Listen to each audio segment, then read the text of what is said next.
Entendo. No programa anterior ficou algo, você falou sobre o éter. O que é o éter? Você mencionou a parte etérica. Sim.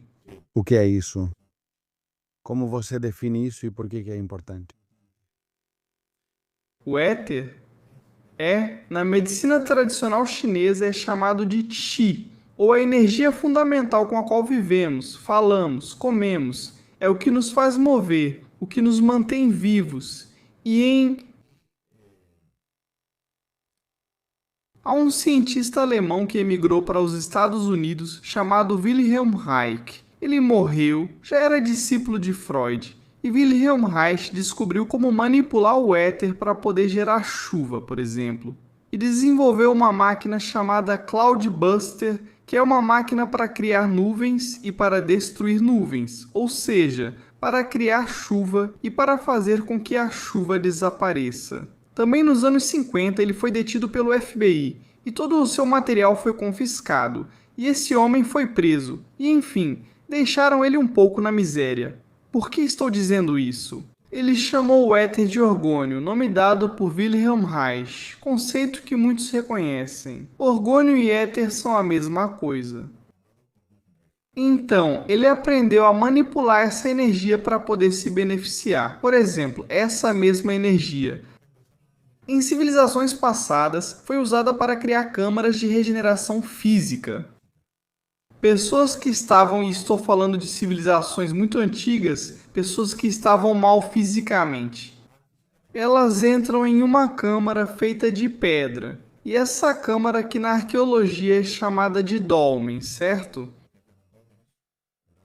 Na verdade, são câmaras de regeneração quântica. Eram usadas tecnologias baseadas na posição do Sol, Lua e astros para escolher o melhor momento de regenerar o corpo através do corpo etérico.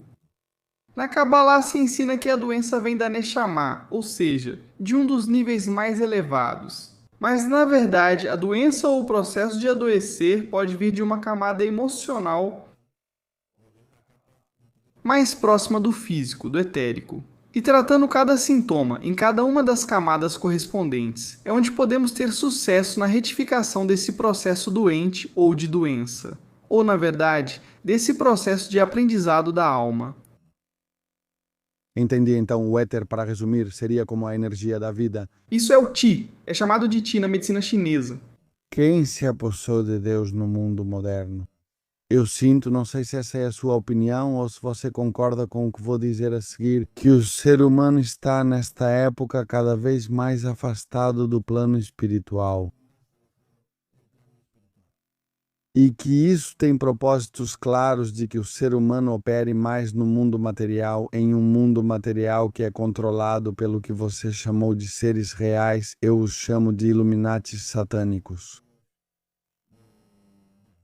Não vou continuar.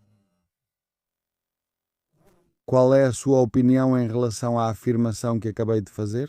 E, acima de tudo, que tipo de intenção eles podem ter ao tentar separar uma cultura e uma civilização tão fortemente enraizadas na Europa, especificamente no cristianismo? Por que se empenhar tanto e investir dinheiro e esforços para nos afastar da espiritualidade tradicional europeia? Pois é muito simples, é te inocular medo. Se você tem uma emuná, uma fé forte em Deus, você não tem medo. E você não é manipulável. Isso é verdade, E você não é manipulável. não é? Então você cria mentiras. Claro, as forças do mal querem afastar você de Deus, fazendo parecer que ele não existe. Fingir que só o material e o imediato importam. Fazer parecer que existem situações de emergência constantes e contínuas, inventadas, provocadas de propósito para te manter em estado de sobrevivência enquanto você está em estado de sobrevivência. Estamos no carnaval que não para, e enquanto você está nele, não está em outra coisa. O problema é que há um carnaval atrás do outro de forma contínua, e isso impede as pessoas de se revisarem, de se fecharem em sua própria câmara. Como dizem os evangelhos, ao orar com o Pai, feche-se em seu quarto, pois ele habita em você. Significa que precisamos reservar tempo para nossas rotinas espirituais. Esse tempo as pessoas não encontram porque estão distraídas. E digo, estão distraídas, não elas, mas estão sendo distraídas para que não encontrem esse tempo. E se não encontram, não se conectam. E se não se conectam, são manipuláveis. Ou seja, o objetivo é manipular, pois lembre-se que isso serve para a sobrevivência das forças do mal. As forças do mal não fariam sentido se não fizessem bem o seu trabalho. E está claro que fazem muito bem, então continuam fazendo sentido. Um sábio, disseram uma vez, perguntaram a um sábio mestre quando a pandemia iria acabar. O sábio disse, quando não precisarmos mais. Como ensinamento espiritual, o sábio disse que quando a humanidade não precisar mais dele, surgirá outro. Entendi. No final do dia, também queria te perguntar, por quê? Pessoas não crentes ou pouco espirituais, muito ligadas ao material, costumam usar esse argumento para desacreditar Deus?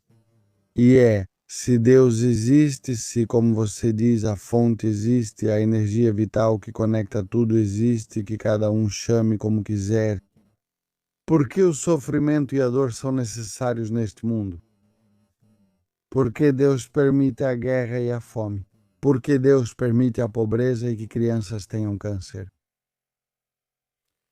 Vou começar pela última. Uma criança ter câncer está ligado ao ciclo de reencarnações e ao ticum que essa alma precisa retificar.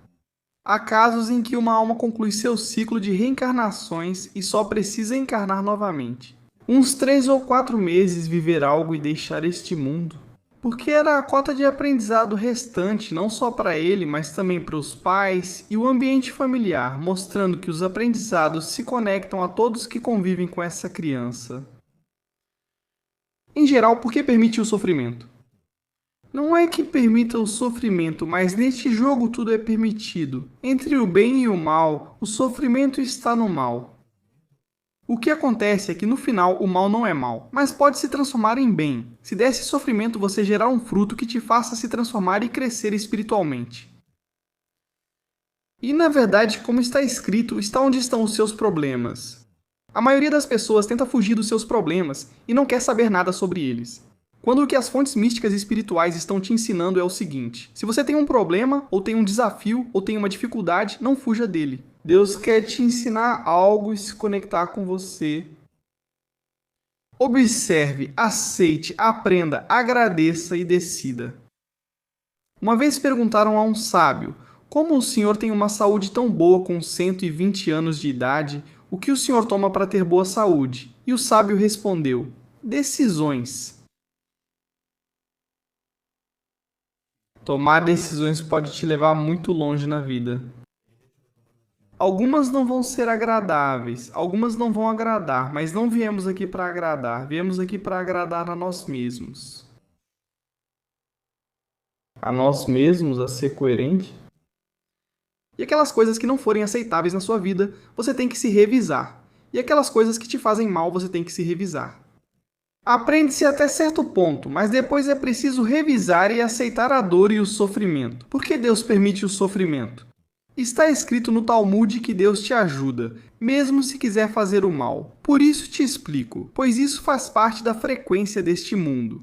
Faz parte do jogo, mas também permite que, se você quiser fazer o bem, ele permite tudo para você. Você tem livre-arbítrio, que é o grande presente que o ser humano tem agora, tendo usado o livre-arbítrio? Prepare-se e assuma as consequências dos seus atos, pois tudo o que faz traz retorno. Quem faz o mal recebe o mal, se não nesta vida, na próxima. Se você faz o bem, vai receber o bem e vai receber nesta vida. Porque está escrito que o bem chega muito antes do que o mal. Isso também é outra das regras desse jogo.